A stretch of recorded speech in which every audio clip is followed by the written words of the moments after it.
Hi, my name's Jenny Rushmore of Cashmerette, and today I'm going to be showing you all about how to finish seam allowances. Don't worry, you don't need any fancy equipment. There are a whole range of different ways to do it, so let's get on with it. So I'm going to show you these 4 different ways of finishing seam allowances, using pinking shears, using a zigzag stitch on your sewing machine, using bias tape, and finally using a serger. So the first way of finishing a seam allowance, which in many ways is the easiest way, is to use pinking shears, which are shears that have zigzag blades on them. The pro to this is it's super simple and it's pretty quick. The downside is it doesn't look super professional and there will still be a little bit of fraying inside your garment. However, if you're just starting and you don't want to spend a lot of time doing seam finishing, this isn't a bad option.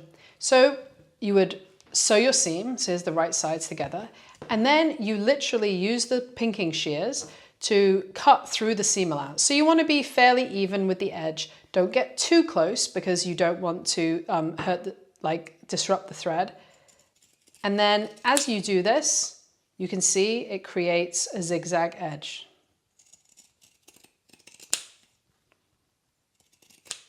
There we go. So now you've got that zigzag edge.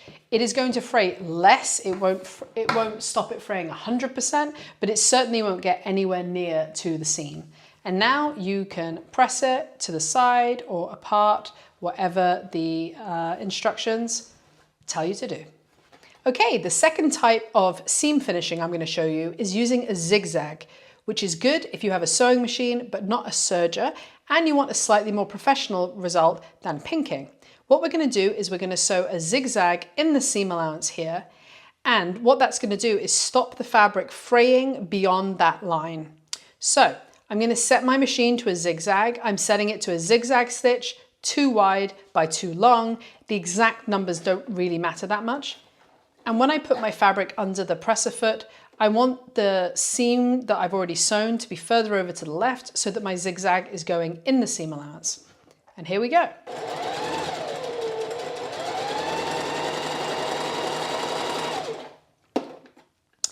And I'm going to backstitch and take it off the machine.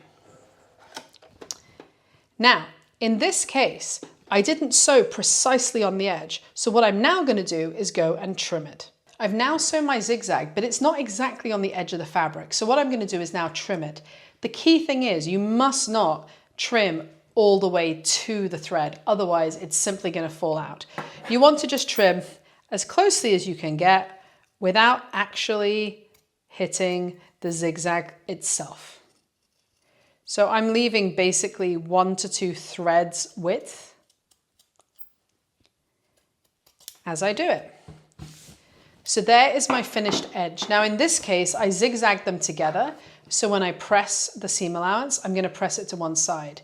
If you are sewing something where the seam allowances are pressed open, you would first zigzag each one of them separately. So the third type of seam allowance finishing I'm going to show you is using binding. So this is definitely a lot more labor intensive, but also looks really nice, especially if you are making something that's a little bit more fancy or where you'll see the inside, like for instance, an unlined coat.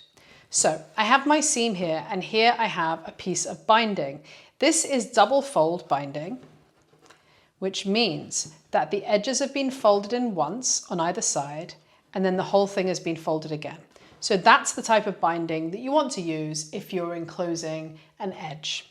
So the first thing I'm going to do is open it up, and I'm going to pin the binding right sides together along the top. So I'm going to get some pins and I'm going to pin the binding right sides together along the edge of the seam allowance. Here I am binding the seam allowances together, the 2 seam allowances. So that means we would be pressing the seam allowance to one side at the end. If the seam allowance needs to be pressed open, then you would want to bind each edge first before sewing the seam.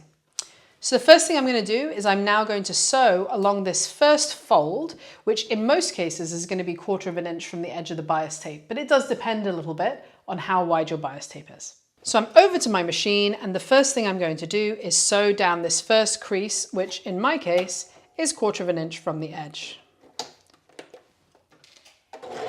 Back stitch.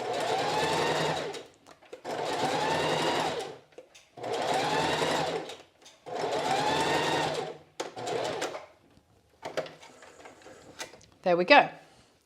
Now I'm going to flip the whole thing up at that line and press it over. Now you would actually press using an iron. For this demonstration, I'm just going to press it over with my fingers. Now I'm going to go to the other side and I'm going to fold it over. And when I fold it over, I want the edge to be on or just over the line I just sewed.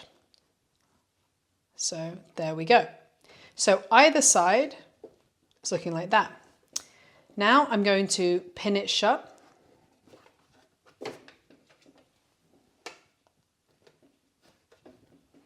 And you want to make sure it's even on both sides. So I've pinned it shut, looks good on that side, looks good on that side. And now I'm going to sew it shut along the edge here. So there's a couple of ways to do that. You basically can line up the edge of the bias with something slightly to the left of your needle, or if your machine lets you move the needle left and right, you can also do that.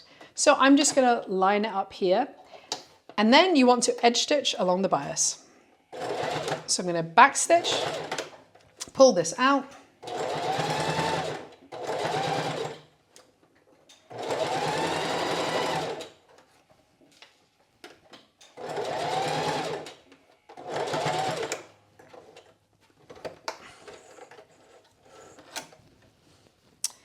and there we now have a bound edge. So that can look very, very attractive, for instance, on the inside of a jacket that is unlined.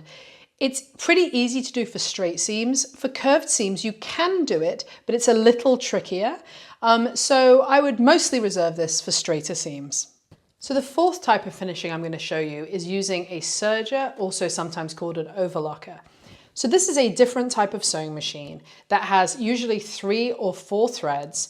It has 2 upper needles and it has 2 lower loopers or needles, depending on how you think about them. It creates a web of thread around the edge of your fabric. And as it does so, it actually also physically trims the fabric using a knife, which is located here. It's a professional kind of look. In most of your ready-to-wear garments, they will have been finished on a serger. And a serger is a really nice machine to invest in if you're really starting to get into sewing. It's particularly good for knit garments, but it's also used for finishing seam allowances, and it's one that I use all the time. So let me show you how it works. So I'm going to finish this seam allowance. On the presser foot, there are 2 metal notches that indicate where the 2 needles are going to go. You want to make sure that the left-hand side needle is not going to touch this line of stitching, but is going to be close to it. As you sew, the edge of the fabric is going to be cut off by this blade here. So the key thing is, if anything, you want to be a little bit too far away and not too close, because if you're too close, you'll end up going over the lines. And then pull the presser foot down. The fabric kind of can't be fully under the needles in the way it is on a sewing machine because it has to go through the knife first. So when you start sewing not on fabric. So I'm going to place it there. And as it happens, I can use the edge here of the machine as where I want my seam allowance to hit. And then I'm just going to go down on the pedal. As you can see, the knife is taking off this edge.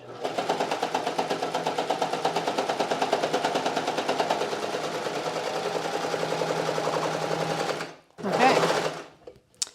And there it is. There is my serged seam allowance. So there are 2 needle threads going through here, and then the thread has been looped around the edge, and it's also been finished very evenly. And so this is obviously a really nice finish, but only if you have a serger.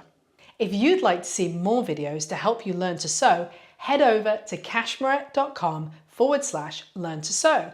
And I highly recommend picking up a copy of my book, Sewing the Curve.